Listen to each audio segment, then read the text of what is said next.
আসসালামু আলাইকুম। আমাদের প্রজন্মে যে সময়টাতে স্পেন ২০০৮ সালে ইউরো জিতলো, ২০১০ সালে ওয়ার্ল্ড কাপ জিতলো, সেই দলটাতে জাবি আলোনসো ছিলেন দলটার নিউক্লিয়াস। জাবি আলোনসো দলে থাকলে তার কার্যকারিতা খুব বেশি বোঝা যেত না, কিন্তু জাবি আলোনসো যখন মাঠ থেকে বের হয়ে যেতেন তখন বোঝা যেত আসলে স্পেন টিমে কে যেন নয়। অর্থাৎ এই টাইপের প্লেয়ারদের অস্তিত্বের জায়গাটা তারা না থাকলে খুব বেশি মাত্রায় বোঝা যায়। মোস্তাফিজুর রহমান এই মুহূর্তে বাংলাদেশ টিমে আসলে সেরকমই একজন ক্যারেক্টার। আপনি বলতে পারেন যে মোস্তাফিজ ২০১৫-১৬ সালের ফর্মে নাই, কথাটা কিন্তু ভুল। মোস্তাফিজ ফর্মে ঠিকই আছেন, কিন্তু এখন তিনি একটা ডিফারেন্ট রোল প্লে করছেন, যে কারণে আপনি আসলে বুঝতে পারেন না। আমি একটু পরিসংখ্যান দিয়ে আপনাকে ব্রেকডাউন করতে চাই। তার আগে বলে নেই, এই বছরটাতে মোস্তাফিজুর রহমান কিন্তু মিরপুরে খুব কম ম্যাচ খেলেছেন, মিরপুরের বাইরেই বেশিরভাগ ম্যাচ খেলেছেন, এবং যে সমস্ত ম্যাচ টি-20 ক্রিকেটে মোস্তাফিজ বাংলাদেশের হয়ে খেলেছেন, বাংলাদেশ শুধুমাত্র সে সমস্ত ম্যাচই জয়লাভ করেছে। টি-20 ক্রিকেটে যে সমস্ত ম্যাচ মোস্তাফিজ খেলেন নাই, সেই সমস্ত ম্যাচ বাংলাদেশ জয়লাভ করে নাই। আমি একটু ব্রেকডাউনের জায়গাটায় যাই। প্রথমত 4 থেকে 6 নম্বর ওভারে মোস্তাফিজুর রহমান বোলিং করতে আসেন, এটা আমরা জানি। পাওয়ার প্লেতে 4 থেকে 6 নম্বর ওভারে মোস্তাফিজ বোলিং করতে আসেন।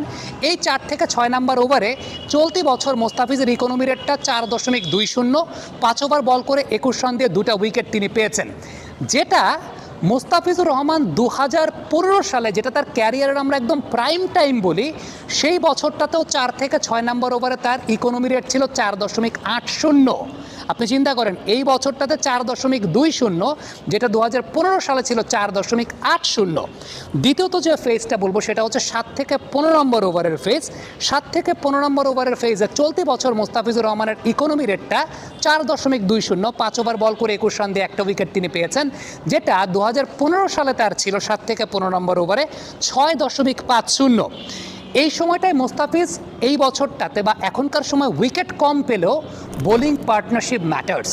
মোস্তাফিজুর রহমান বোলিং করতে এসে তিনি যে প্রেশারটা ক্রিয়েট করে দেন, তার প্রেশার ক্রিয়েট করে দেওয়ার কারণে ওই পাশ থেকে উইকেটটা পড়ে যায়।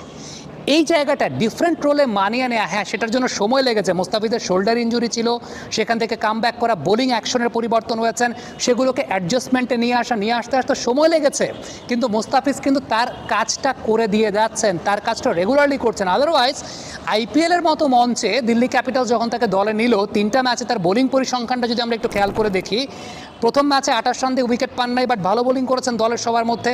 দ্বিতীয় ম্যাচে তিনি 30 রান দিয়ে 1টা উইকেট পেয়েছেন। তৃতীয় ম্যাচে 33 রান দিয়ে 3টা উইকেট পেয়েছেন। দলের অন্য যারা ছিলেন তাদের সবার মধ্যে তিনি ভালো বোলিং করেছেন। কিন্তু তারপরও আপনার আমার কাছে মোস্তাফিজের মস্তিষ্কে লেগে আছে ২০১৬ সালের বোলিং। এখন ২০১৬ সালে তার বোলিং প্যাটার্ন ডিফারেন্ট ছিল, তার লেন্থ ম্যানেজমেন্ট ডিফারেন্ট ছিল। ২০১৬ সালে তার স্টক লেন্থ ছিল